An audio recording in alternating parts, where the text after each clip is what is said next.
Muy buenos días. ¿Cómo amanecen el día de hoy? Bueno, qué bueno tenerle a usted el día de hoy acá y los que están en casa también viéndonos, bueno, en casa o en otros lugares, porque mucha gente salió a viajar y están ya por allá calentándose. Bueno, qué bueno ellos por allá que están paseando, que Dios los bendiga. Pero decía Fanny hace un momento mientras estábamos en la alabanza que es bueno empezar el año con un servicio de adoración, ¿cierto? Y mi esposa decía exactamente lo mismo cuando veníamos esta mañana en el carro. Decía, oiga, chévere, cerramos con un servicio y abrimos con un servicio.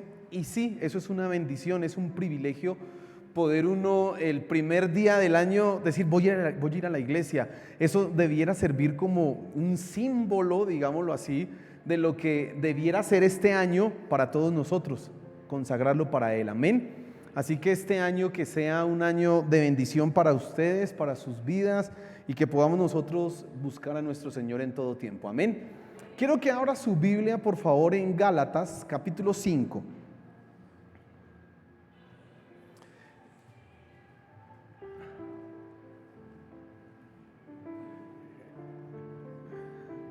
Amén.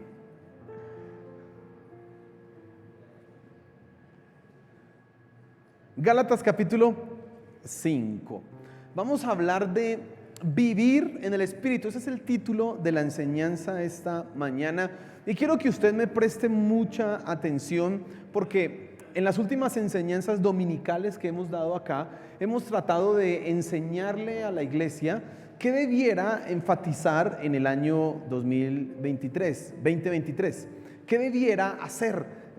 Hemos hablado que hay que tener cuidado con la soberbia, así que en el 2023 usted va a cuidar la soberbia. El 2023 además debe ser un año en donde usted va a hacer las cosas bien, tiene que acostumbrarse a hacer las cosas de manera correcta. El 2023 además tiene que ser un año en donde vamos a buscar a Dios. Eso hablamos hace 8 días y les decía, por eso hacemos una reunión el 25 de diciembre en donde algunas otras personas están ahí trasnochadas. Bueno, no, nosotros vamos a buscar a Dios, aunque estemos trasnochados, vamos a hacerlo. Y hoy quiero que hablemos de vivir en el Espíritu, porque este año debe ser un año en el que tú y yo debemos aprender a vivir ¿en quién? En el Espíritu Santo. Amén. Nosotros como Cruzada Cristiana este año tenemos un lema y es precisamente eso, vivir en el Espíritu Santo. Y a nosotros en la iglesia nos regalaron una manilla. Es esta manilla, bueno, yo tengo aquí 3, se las voy a mostrar. Esta anaranjada, digámoslo así, dice cumplidores de la gran comisión. Así que esto lo que hace es que me recuerda que yo tengo que cumplir la gran comisión, ir a traer a los que no son creyentes. Yo tengo que ir. La verde me recuerda a mí que yo tengo que predicar siempre a Cristo Jesús, y como pastor de la iglesia me sirve tener ese recordatorio, porque en este púlpito, por ejemplo, no se debe predicar otra cosa que no sea ¿a quién? A Cristo. Amén. Siempre debe ser así. Y la negra, la última que nos dieron, dice así, viviendo en el Espíritu. Y eso es lo que tenemos que hacer nosotros este año, aprender a vivir ¿en quién? En el Espíritu. El Espíritu Santo debe ser para nosotros lo que guíe, dirija nuestra vida. Ahora, cuando nosotros hablamos de vivir en el Espíritu, muchas cosas se vienen en la cabeza, muchas cosas en los creyentes, en las personas se vienen, vivir en el Espíritu, y algunos piensan que esto tiene que ser una cosa como mística, como espiritual, como por allá, y entonces se les hace muy difícil comprender qué es vivir en el Espíritu, y como les es difícil comprenderlo, pues menos pueden llevarlo a la práctica en su vida. Nosotros relacionamos lo espiritual con todo eso que es místico, con todo eso que es por allá como en las nubes, en los cielos, que tiene que ver con cosas de ángeles y por allá, santos. Eso es lo que imaginamos cuando hablamos de vida espiritual. Pero déjeme decirle que eso es un completo error. Eso está totalmente alejado de lo que Dios ha querido decir cuando dice que tenemos que aprender a vivir en el Espíritu. Y quiero que esta mañana tú entiendas eso y que además puedas hacerlo. Amén. Vamos a orar antes de iniciar, y voy a orar para que no le dé sueño. Voy a orar para que, mentiras, voy a orar es para que usted pueda entender la palabra de Dios y ser edificado. Amén. Señor, bendícenos esta mañana con tu palabra. Bendícenos, Padre Celestial, ahora que vamos a dedicarnos a estudiar la Biblia, tu palabra, Señor, que sea comprensible para nosotros y que podamos llevarla a la práctica, Señor de los cielos. Por favor, ayúdanos, Padre Celestial, esta mañana. Bendecimos a todos los que están en otros lugares y que están viajando, pero que nos están viendo. Guárdales, Señor, llévales con bien y tráelos con bien. Y gracias porque nosotros podemos hoy estar aquí en tu casa, en esta tu casa, adorando y exaltando tu nombre. Amén y amén. Quiero que se fije por favor en el versículo 16 y en el versículo 24 de Gálatas capítulo 5. Y esos son los principales que voy a usar esta mañana. Aunque voy a leer también el 17, 18, 19, 20, 21, 22, 23. Pero principalmente me voy a sentar ¿cómo se dice? A enfocar en estos dos versículos. Dice así el versículo 16: digo pues, andad en el Espíritu y no satisfagáis los deseos de la carne. Quiero que lo lea conmigo, por favor. Vamos a leerlo todos al mismo tiempo. Bueno, 1, 2 y 3. Digo pues, andad en el Espíritu y no satisfagáis los deseos de la carne. Amén. Ahora váyase al versículo 24. Y mire lo que dice, también lo vamos a leer todos al mismo tiempo. Dice a la 1, a las 2 y a las 3. Pero los que son de Cristo han crucificado la carne con sus pasiones y deseos. Amén. ¿Qué es vivir en el Espíritu? ¿Cómo yo puedo entender esto? Y sobre todo, ¿cómo yo puedo llevar eso a la práctica?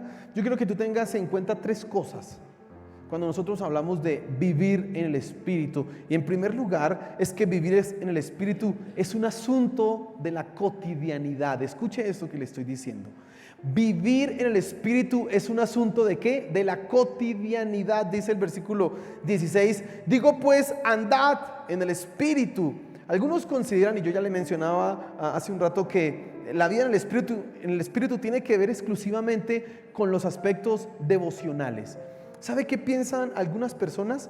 Que la vida en el Espíritu implica todo aquello que yo hago no sé si alguien madruga a hacer el devocional a las 4 de la mañana, entonces todo lo que yo hago de las 4 de la mañana a las 5 de la mañana es mi vida en el Espíritu. O venir a la iglesia, estoy teniendo mi vida espiritual. Algunos se confunden creyendo que eso es lo único que hace parte de la vida espiritual. Entonces estas personas consideran que pasársela orando y leyendo la Biblia todo el día es vivir en el Espíritu. Ahora, ciertamente una persona espiritual hace estas cosas. No puedo decir, y no podemos aquí caer en el error, que una persona que es espiritual no lea la Biblia, o que una persona que es espiritual no ore. No, eso es una contradicción, que no sucede así. Es más, uno de los síntomas evidentes de una persona espiritual es su cercanía a Dios en oración y su cercanía a Dios en la palabra. Pero no es exclusivamente eso. No es solamente estas cosas. El énfasis que hace Pablo está aplicado a la vida diaria, a la cotidianidad. Esa palabra cotidiano implica lo que tú haces cuando estás cocinando, lo que tú haces cuando estás desayunando, lo que tú haces cuando estás en el baño, en la ducha, lo que tú haces cuando estás durmiendo, lo que haces cuando vas en el trabajo, lo que haces en el trabajo. Eso es lo cotidiano. Inclusive cuando jugamos.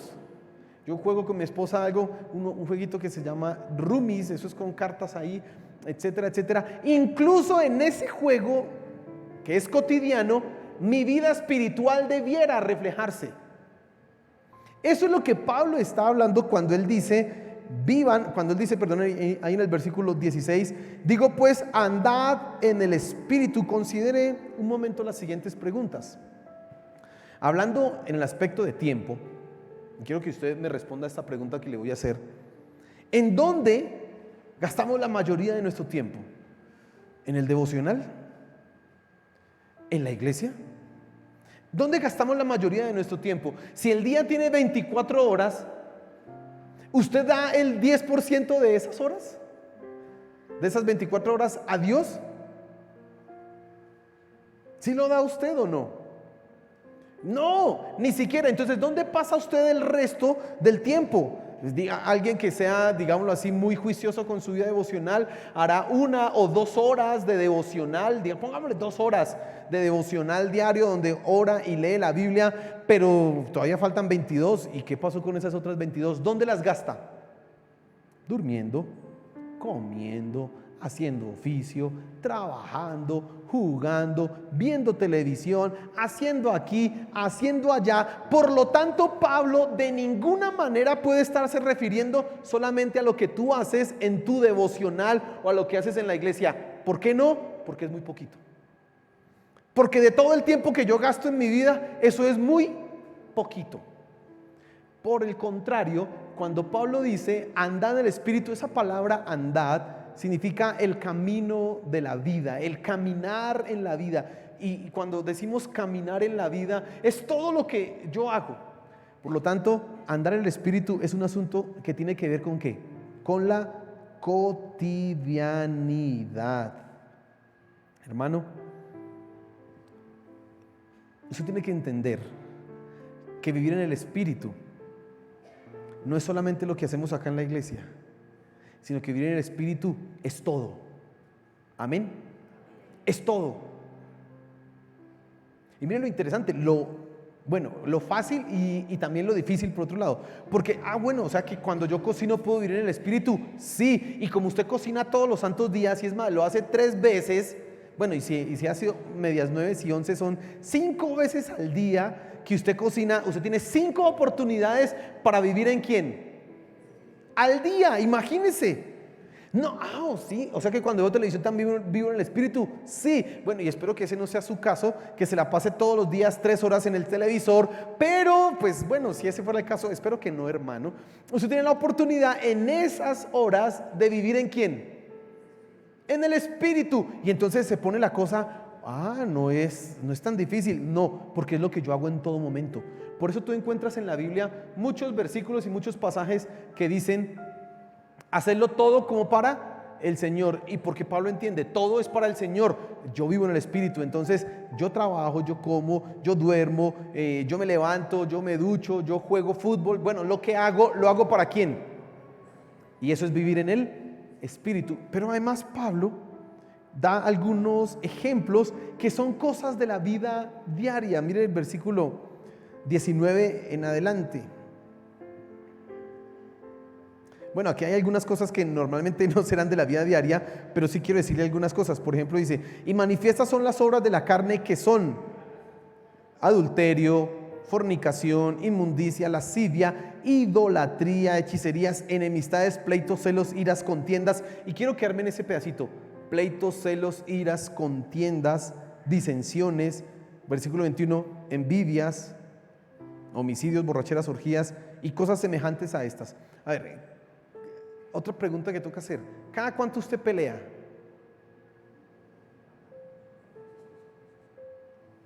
¿Cierto que todos los días tenemos una pelea? Usted dirá, no, pastor, yo no peleo. ¿Cada cuánto usted se molesta por algo o se disgusta? Usted no pelea, pero usted sí se disgusta. ¿Cada cuánto? Eso en el día pasa muchas veces. No una, sino muchas. Y estos ejemplos que está dando Pablo de las cosas que no debemos hacer porque son tan cotidianas, nos llevan por una oposición a lo que la vida en el Espíritu implica. Todo lo que yo hago, inclusive mi buen comportamiento, mi manera de tratar a los demás, manifiesta mi vida ¿en quién? En el Espíritu. Hermano, yo creo que usted ya debe estar convencido de ese primer punto. La vida en el Espíritu es algo que tiene que ver ¿con qué? Con lo cotidiano. Así que, hermano, es fácil reconocer quién es espiritual y quién no lo es. Solamente hay que mirar cómo actúa en todo y usted se va a dar cuenta si es o no es espiritual. Yo recuerdo que la hermana Ruth Simes, y eso es una verdad, dijo hace muchos años que hicimos un campamento de jóvenes acá en esta iglesia, pero digo hace muchos años, imagínense, yo tengo 41, eso por ahí hace 25 años, hace 27 años que hicimos un campamento de jóvenes acá y ella ayudó a ministrar en ese campamento. Y entonces ella decía, como nos pusimos a jugar, ella decía, ponga a jugar a los hombres y se va a dar cuenta qué tan carnales son. Y es verdad, póngalos a jugar fútbol y usted se va a dar cuenta quién es el espiritual y quién es el carnal. Porque con una patada es que sale el espíritu o la carne. O vaya usted perdiendo y se le sale ¿qué? El espíritu o la carne. Ahí es tan evidente, tan fácil en eso, en un juego. ¿Quieres saber quién es espiritual? Mira cómo actúa en todas las cosas y te vas a dar cuenta quién es espiritual. Somos muy ciegos o muy cortos de vista si nosotros pensamos que solamente hay que vaya a la iglesia y yo creo que es espiritual. No, eso es ser muy corto de vista, porque alguien puede venir a la iglesia y aún así no ser espiritual, porque es qué hace en su diario vivir lo que lo hace espiritual. Amén. Entonces, en primer lugar, ya queda claro para todos nosotros, vivir en el espíritu es un asunto de ¿qué? De la cotidianidad, de todo momento. En segundo lugar, quiero que usted se fije que vivir en el espíritu es un asunto de dominio propio, de control. Mira lo que dice el versículo 16 nuevamente, dice, digo pues, andad en el espíritu y no satisfagáis los deseos de la carne. Pablo está dando una orden: anden en el espíritu y no satisfagan. Satisfacer es precisamente darse el gusto, usted sabe, darse el deleite, darle rienda suelta. Él está diciendo no lo hagan. Algunas personas consideran que vivir en el espíritu es no tener ninguna responsabilidad. Como dice la Biblia, eso es en Juan capítulo 3. Y eso recuerda la historia de Juan capítulo 3, ¿no? Viene Nicodemo de noche y le hace una pregunta a nuestro Señor. Bueno, la pregunta no aparece ahí, pero es evidente que se la hizo. El Señor Jesús le responde que todo el que quiera entrar al reino de los cielos tiene que nacer de nuevo. Y Nicodemo, pues, ¿cómo nace uno de nuevo? Tiene que nacer ¿de qué? De agua y del espíritu, le dice. Y él dice, el Señor Jesús dice una frase, ahí un versículo dice, el viento sopla de donde quiere y oyes su sonido, pero no sabes de dónde viene ni para dónde. Y dice, así es todo aquel que es nacido ¿de quién? Del Espíritu. Algunos pueden entender ese versículo como que cuando yo vivo en el Espíritu realmente me acuesto a dormir y no hago nada porque el Espíritu hace todo en mí. Ahora, eso es verdad y no es verdad. Yo tengo que aclarar esto porque esa confusión doctrinal, es una confusión doctrinal, nos puede llevar precisamente a no saber actuar en la vida, a no ser responsables de lo que hacemos. ¿Qué pasa entonces? ¿Cómo se da este asunto? No hay ningún hombre, y quiero que usted sea claro, que pueda hacer algo bueno por sí mismo. No hay ningún hombre que por su propia voluntad pueda acercarse a Dios. No, se necesita la ayuda ¿de quién? De Dios. Y eso es lo primero que tenemos que entender. Ok, para poder acercarme a Dios yo necesito ¿a quién? A Dios. No hay hombre que por sí mismo se pueda acercar a Dios. Por el contrario, el hombre dejado a su libre albedrío siempre se aleja, reniega, maldice y blasfema ¿a quién? A Dios. No se quiere acercar a Dios. Así que nosotros necesitamos la ayuda ¿de quién? De Dios. En ese sentido, no es mi responsabilidad, digámoslo de esa manera, que yo me pueda acercar a Dios. No, por eso dice la Biblia que Él nos ha atraído a Él, que Él nos ha acercado a Él. El Señor Jesús le dijo a sus discípulos, no me escogieron ustedes a mí, sino que yo los elegí ¿a quiénes? A ustedes. Dando a entender que los discípulos no escogieron al Señor Jesús, por lo tanto nosotros tampoco podíamos escogerlo a Él. Cristo nos escogió. Y eso es lo primero que tienes que entender. Pero una vez que has sido escogido, no puedes pensar que tu responsabilidad ahora depende de Dios. Tu responsabilidad en la santidad ahora solamente es lo que Él haga. Alguien puede pensar, yo me siento y que Dios haga y quite el pecado de mí y no luchar con sus pasiones. Y entonces esa persona pensará, Dios, ¿por qué me permitió pecar?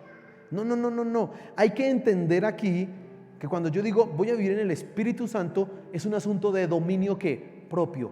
Porque Dios, y aquí viene lo maravilloso de Juan capítulo 3, es que Dios hace algo milagroso en nosotros que se llama el nacer de nuevo. Eso no lo entendemos, eso no lo comprendemos, y es producto de que del Espíritu Santo en nosotros. Y eso trae como resultado que tú tengas el poder para vencer el pecado. Eso trae como resultado que tu naturaleza ya no es esclava al pecado. Ahora tú vives ¿para quién? Para Dios. Y es lo que precisamente a veces no entendemos. Que yo soy responsable de lo que Dios ya hizo en mí. Que mi santidad, claro, Dios la opera, claro, el Espíritu Santo me ayuda, claro, Cristo es mi santificador y Él está en mí luchando con esas cosas, pero yo también tengo que esforzarme, yo también necesito trabajar en pro de eso. Por eso se habla de que de dominio propio. Tú tienes que aprender a vencer algunas áreas en tu vida. Y entonces hay gente que cuando se habla de vivir en el Espíritu, precisamente lucha con eso. Porque no logran entender que ellos son responsables. No logran comprender que ellos necesitan apartarse de ciertas cosas en su vida. Necesitan controlar. No, ellos piensan, pues Dios está conmigo, yo soy más que vencedor. No importa si yo veo películas con escenas o eróticas o si yo veo pornografía, Dios me guarda. A ver. Eso es un pensamiento muy ignorante. No, Dios me guarda a mí, no importa lo que yo piense. Y entonces yo sigo pensando mal de las otras personas. Yo sigo en mi mente guardando, en mi mente y en mi corazón guardando rencor. Y Dios me guarda. ¿Cuál que Dios lo guarda? Usted tiene que hacer efectivo aquello que Dios ya hizo en tu vida. ¿Cómo lo haces efectivo? No satisfaciendo los deseos de la carne, como dice Gálatas 5:16. Por eso Pablo dice, no satisfagáis. No le está diciendo a Dios, ayúdales para que no satisfagan. No, eso es una responsabilidad ¿de quién? Mía. Entonces lo segundo que tú tienes que entender cuando nosotros hablamos de vivir en el Espíritu Santo es que es un asunto de dominar mi carne, de dominar mis pasiones, de dominar mis apetitos. Es un asunto en donde yo tengo que colocar toda mi fuerza, toda mi inteligencia para precisamente ser más que vencedor.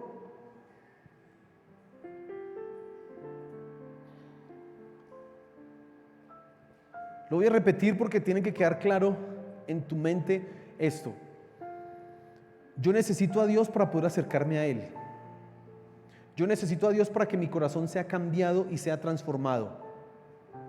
Yo necesito a Dios para vencer el pecado, pero es mi responsabilidad vencer el pecado, porque Dios ya hizo la obra en mi corazón. Amén.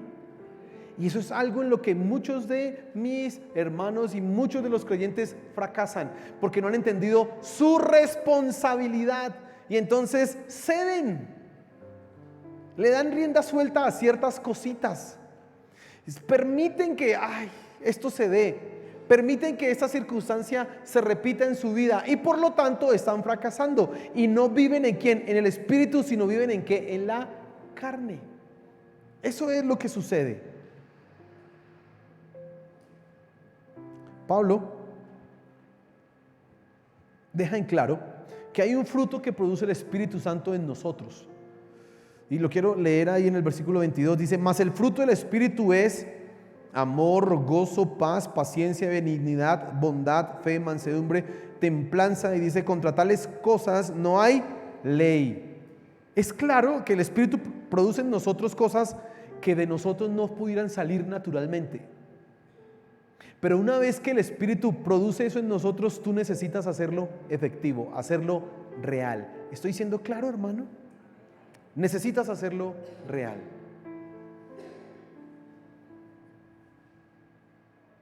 Entonces lo segundo es que tú tienes que dominar tu vida, tener el control. Tienes que poder controlar las cosas que suceden en ti. ¿Por qué? ¿Porque eres muy fuerte? No, porque Dios te ha dado el poder para hacerlo, porque el Espíritu Santo te capacita para hacerlo, pero lo puedes lograr. Puedes tomar el control sobre esas áreas en tu vida. Es que yo lucho mucho con mi temperamento. Olvídese de eso. En Cristo usted es más que vencedor, así que lo va a controlar. Amén.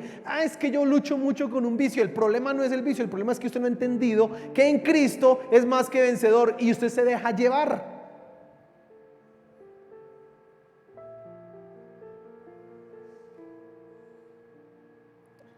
el asunto del dinero. ¿Cómo se maneja el dinero? ¿Cómo se gasta el dinero? ¿El dinero te controla a ti o tú controlas el dinero? ¿Cómo eso sucede en tu vida? Tú tienes el poder para controlar el dinero, pero ¿lo haces efectivo? Claro, la tentación es, uy, el dinero. Y usted, ahorita en diciembre salen todas las promociones, ¿no? Compre ya y pague en enero.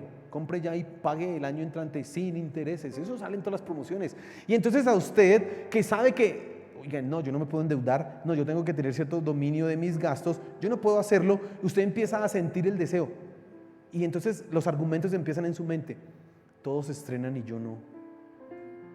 Yo también me lo merezco. Ese es un argumento. Otro, pero realmente está barato. Y hay que aprovechar ese gangazo, esa oportunidad. Otro argumento, tanto trabajar y uno no poder estrenar. Y usted se empieza a llenar de esos argumentos. Y ahora el que está tomando el control en su vida, ¿qué es? El dinero. Yo me lo merezco. Sería injusto que yo no pudiera estrenar. Y finalmente quien gana es el dinero. Y usted está siendo esclavo del dinero y no controlando el dinero. Así funciona esto con todas las áreas, con su temperamento. Pero es que si yo no digo nada me la montan. No, es que si yo me quedo callado, después eso me lo va a tener encima. Entonces eso es mejor uno pelear, porque si no, y usted sigue y sigue y sigue. ¿Y quién lo controla a usted? Su carne, no el espíritu. No el espíritu. Con todas las áreas de tu vida sucede exactamente lo mismo. Así que vivir en el espíritu es ¿qué? Dominio propio. ¿Hasta ahí está claro todas las cosas? Bien, amén. Vamos a la tercera cosa que quiero que tú entiendas esta mañana acerca de vivir en el espíritu, y es que es un asunto de morir. Vivir en el espíritu es un asunto de morir. Mira lo que dice el versículo 24. Pero los que son de Cristo han crucificado la carne con sus pasiones y deseos. Y vuelvo a leer ese versículo porque es importante tenerlo claro. Dice, han crucificado la carne con sus pasiones y deseos. El que es de Cristo, el que vive en el espíritu, crucificó su carne. El apóstol dice ahí en el capítulo 3, con Cristo estoy juntamente crucificado y ya no vivo yo, sino vive ¿quién? Cristo en mí. En el capítulo 6 de Romanos dice que nosotros con Cristo fuimos crucificados, fuimos muertos y sepultados con Él para resucitar con Él también. Así que cuando tú te haces cristiano es un nacer de nuevo, porque hay una muerte. ¿Cuál muerte? La muerte de tu carne. Aquí dice, ha sido crucificada las pasiones, ha sido crucificado la carne con sus pasiones y deseos. Solamente tú puedes dominar tu carne en tanto ella esté muerta. Si no está muerta, no la vas a poder controlar, porque esa carne es fuerte, difícil de dominar. Si usted no está en Cristo y no la ha crucificado, es imposible. Ahora, ¿cómo se hace esto? Bueno, por medio de la muerte de Cristo. Tú tienes que ir a la cruz y tienes que entender que lo que hizo nuestro Señor Jesús en la cruz del Calvario no solamente fue que pagó el precio de nuestra maldad, sí, pero también es que Él, al morir en la cruz como hombre, dio la posibilidad que yo, hombre, también pueda morir a la carne para vivir en el espíritu. Mire, Pablo en 1 Corintios capítulo 15 dice algunas cosas maravillosas, y el Señor Jesús en Juan capítulo 10, bueno, como 10, sí, más o menos, dice algo también muy interesante. Dice así el Señor Jesús en 1 Corintios 15: no puede venir la vida, hablando de la resurrección, no puede venir lo espiritual antes de lo carnal. Dice, hay un cuerpo espiritual y luego un cuerpo ¿qué? Celestial, dice así. Dice, primero es la carne y después viene ¿qué? El espíritu. Dice, y ustedes van a resucitar no con el cuerpo que tienen ahora en la carne, sino con un cuerpo ¿qué? Celestial. ¿Sabes? Yo creo que Pablo no solamente está hablando de la resurrección, y creo que lo podemos aplicar aquí en este momento, esta mañana, a entender Todos nosotros empezamos en la carne, pero una vez vinimos a Cristo, resucitamos a una nueva vida. Eso es algo maravilloso. Todavía nuestro cuerpo no ha sido transformado a lo que debe ser, pero ahora estamos más cerquita a lo celestial. Pero hay primero una muerte, porque nadie resucita si no está muerto primero. Y el Señor Jesús dijo en Juan, creo que ese es el capítulo 10, dijo: el grano, para que lleve fruto, primero debe morir, debe ir a la tierra y morir, y ahí una vez que ha muerto, ahora sí puede llevar mucho ¿qué? Fruto. Dice: de la misma manera yo, hablando de él, debo morir para llevar mucho fruto. Y eso es algo que se aplica a tu vida cristiana. Tú debes morir a tu carne. ¿Y qué es morir a la carne? No haga lo que desea hacer. Eso es morir a la carne. Cuando su mente le diga: quiero pensar mal de esta persona, diga: eso no lo voy a hacer, aunque mi mente quiere, no lo voy a hacer, y me pongo a orar, porque usted no quiere hacerlo. Y usted va a experimentar milagros. Mire, yo se lo digo porque eso es lo que yo he hecho en mi vida. Cuando mi mente me ha querido llevar a pelear o a discutir, digo: Señor, ayúdame, Señor, por favor, guárdame, y ya se quita eso. Pero tiene usted que hacerlo.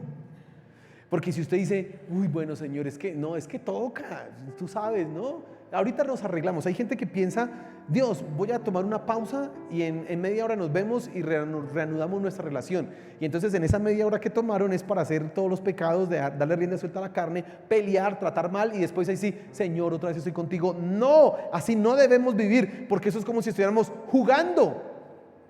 No, hay que morir, es precisamente eso. Yo no voy a hacer lo que mi carne quiera. Entonces usted tiene que aprender a hacer algunas cosas en su vida. Aprenda a crucificar su carne, a sacrificarla. Mire, yo tuve que sacrificar mi carne el 18 de diciembre. Era la final del mundial. A mí me gusta el fútbol, hermano, y harto. Y créame que si mi carne me hubiera controlado, yo no había predicado ese día ni había tocado la guitarra. Me habría sentado a ver el partido de fútbol. Es verdad, es lo que mi carne me hubiera dicho. Yo ese día tomé una decisión. ¿Sabe qué dije? Uy, ese partido va a estar bueno y ojalá gane Argentina. Yo le estaba haciendo fuerza a Argentina. Y dije: voy a controlar mi carne. No voy a mirar absolutamente nada del partido de fútbol mientras esté en la iglesia, predicando, adorando a Dios. Porque aquí uno puede mirar. Usted puede estar ahí sentado. Muchos podían estar aquí sentados escuchando la palabra de Dios y diciendo amén y viendo Mbappé, amén, o Messi, muy bien, no sé. Y su mente, ellos se engañan porque creen que están aquí, pero su mente está ¿dónde? En el partido. Como yo sé que a mí me puede pasar eso, yo tomé una decisión ese día. Dije: no voy a mirar nada de eso hasta que no se acabe el servicio. Dije: apenas se acabe el servicio, y que yo me hago allá y mi esposa está dando allá los anuncios. Dije: apenas se acabe el servicio voy a ver, pero ella está dando los anuncios y tampoco. Dije: no, hasta que no se acabe esto, porque le estaba controlando ¿qué? Mi carne. Y ahora, poniéndolo a ciencia cierta, pues era una bobada, ¿no? Pues, que mirar aquí el resultado 1-1, 2-0, 2-2, pues, pero yo sé que si yo le doy rienda suelta a mi carne en eso, después voy a tener otra clase de problemas. ¿Me entiende usted? ¿Sí me comprende? Yo estoy en una batalla contra mi carne, así que ella a mí no me va a controlar, ni siquiera por un partido de fútbol. Ni siquiera. No. Y tú tienes que luchar con esas batallas. Yo tengo que morir a mi carne. Yo no sé qué será lo que usted tenga. Yo recuerdo una experiencia, voy a contar otra experiencia, otro testimonio que me tocó aprender a luchar con eso. A mí me gustan las películas. Entonces tomamos una decisión con mi esposa, y bueno, más que mi esposa, porque ella no es aficionada a las películas, era yo el que tenía ese problema. Entonces decidimos quitar de la casa DirecTV y no dejar el televisor, ahí está. Pero quitar eso, porque yo era de los que llegaba y prendía el televisor y ahí me quedaba. Y como esos canales de televisión terminan una película y ni siquiera están dando los créditos y ya empieza la otra, ¿no? Usted termina una, uy, esta también está buena, y después termina la otra y usted puede quedarse ahí viendo 5 películas todo el santo día. Entonces quitamos eso. Entonces yo invitaba a mi esposa a cine y a mí me sucede algo, esto es muy gracioso. Yo soy soy cuarentón, pero parezco en algunas cosas un chinito. Yo le decía a mi esposa, vamos al cine. Ella decía, bueno, amor. Y entonces yo me ponía así, ansioso. El cine. ¿Cuándo es el cine? Entonces digamos que yo hoy digo, amor, vamos a ir al cine el martes, ¿no? Entonces yo desde hoy yo ya estaba pensando en el cine. Entonces yo ya organizaba mi tiempo en función de ¿qué? Del cine. Entonces hay que hacer esto. Yo pensaba, no alcanzamos porque, y yo no lo decía, pero mi esposa se daba cuenta, no alcanzamos por el cine. Y así. Y cuando llegaba el día del cine, si algo se atravesaba en mi plan, hermano, a mí me daba mal genio. Porque yo tenía que ver ¿qué?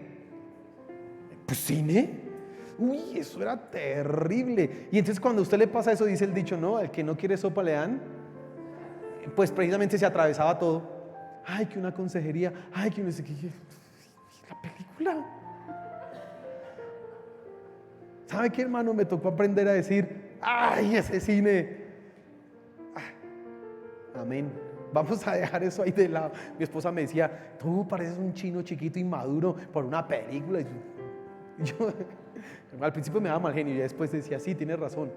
Pero me tocó aprender a controlar esas cosas en mi vida, que son, mire, hasta bobadas.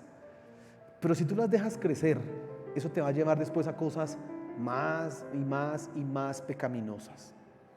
Y así tienes que pensarlo con tu temperamento. Cuando lo dejas explotar en algún momento, después vas a tener problemas porque eso que explotó ahora va a ser el doble. Y eso es exponencial, ¿no? Va creciendo cada vez más. No controlas las mentiras. Ay, yo dije esta mentira. Después eso se pone un problemón gigante. Ay, pero yo no sabía. ¿Cómo que no sabía? Le estoy diciendo aquí. Hoy le estoy diciendo, contrólelo. Si no, eso es un problema. Todo en tu vida. Vivir en el Espíritu es un asunto de ¿qué? De morir. Y para eso debes ir a la cruz, a Cristo, que es el que murió por ti, te perdona y te da la posibilidad de vivir una nueva vida. Pero también debes ir a la cruz tú mismo para crucificar esa carne todos los días. Amén. Y darle un martillazo. Y muere carne. Y no le voy a dejar. Y muere carne. Y también por eso yo hago ayunos. Porque como a mí me gusta comer, digo, no, mi carne a mí no me va a controlar. Mi carne no me va a controlar a comer carne. Porque si no me vuelvo más carnal. Amén. Y es verdad, le estoy hablando en serio. Entonces yo tengo que hacer ayunos, claro, para buscar y relacionarme con Dios, pero para matar mi carne, porque a mí no me va a controlar mi carne, hermano. Amén. Cuando usted siente deseos de yo no voy a pedir perdón, es su carne la que le diga no pida perdón. ¿No ve que lo humillaron? Que lo busque el otro. Usted va a decir, mi carne me dice eso, pues voy a hacer todo lo contrario para que muera carne. Y lo hace. Y su carne está siendo masacrada, desangrada. Y cada día usted va a vivir más en el Espíritu. Amén. Eso es lo que quería que tú entendieras esta mañana. Eso es lo que nosotros debemos llevar a la práctica en nuestra vida. Vivir en el Espíritu es un asunto de lo cotidiano. Así que todo es vida en el Espíritu. Vivir en el Espíritu es un asunto de dominio propio. Así que yo tengo que tomar la responsabilidad por lo que hago. Y vivir en el Espíritu es un asunto de morir. Y tienes que ser capaz de morir. No hagas lo que quieres hacer. Haz lo que dice la voluntad de Dios que debes hacer. Amén. Póngase en pie, por favor, hermano.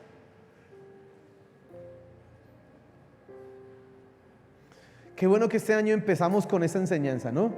Porque este año debe ser el año de vivir en el Espíritu. Y usted ya apenas han pasado unas horitas. Mire, llevamos 10 horas y 17 minutos del año 2023. ¿Sí? Y este debe ser un año en donde tú vas a vivir en el Espíritu. Amén. Y como ya sabes que esto es, ok, yo sé que yo tengo que morir, no hago lo que yo quiero. No. Yo voy a controlarme, voy a dominar. Ok. Y es en todo, listo, voy a vivir. Y usted se va a mentalizar a eso. Y va a ver cómo el poder de Dios te va a bendecir en todas las áreas de tu vida. Y vas a experimentar victorias. Amén. Las vas a ver. Señor, gracias por tu palabra. Gracias por tu palabra. Gracias porque empezamos este año consagrándolo a ti y queremos iniciar, Señor, ya entendiendo que vivir en el Espíritu, aquello que nos corresponde, implica, Padre Celestial, entender que en ti tenemos la posibilidad de vencer el pecado y es nuestra responsabilidad llevarlo a cabo, y eso queremos hacer. Ayúdanos a hacerlo efectivo. Perdónanos por las veces que hemos dado rienda suelta a nuestra carne, que nosotros mismos hemos permitido que las cosas se den. Perdónanos, Señor, por favor, y ayúdanos a hacer de cada cosa que hay en nuestra vida, de cada actividad que hay en nuestro diario vivir, un reflejo de tu gloria, Señor. Queremos vivir en el Espíritu. Yo quiero vivir en el Espíritu, Señor. Ayúdanos, te lo pedimos. Ayúdanos, Padre Celestial. Gracias, gracias por este día. Gracias por tu palabra, Señor de los cielos. Y gracias porque podemos entenderla. Y hoy vamos animados al entender tu palabra a vencer nuestra carne, a dominar y a vivir en el Espíritu, Señor de los cielos. Te buscaremos todos los días, haremos esas actividades devocionales, sí, pero también mientras estamos trabajando, cocinando, duchándonos, jugando, viviremos en el Espíritu, Señor, y mostraremos tu gloria. Gracias, Señor de los cielos, por esto, porque nos permites vivir para ti, porque nos permites vivir de una manera en que podemos agradarte a ti. Gracias, Señor. Gracias por tu palabra. Amén y amén. Y dale un fuerte aplauso a nuestro Señor.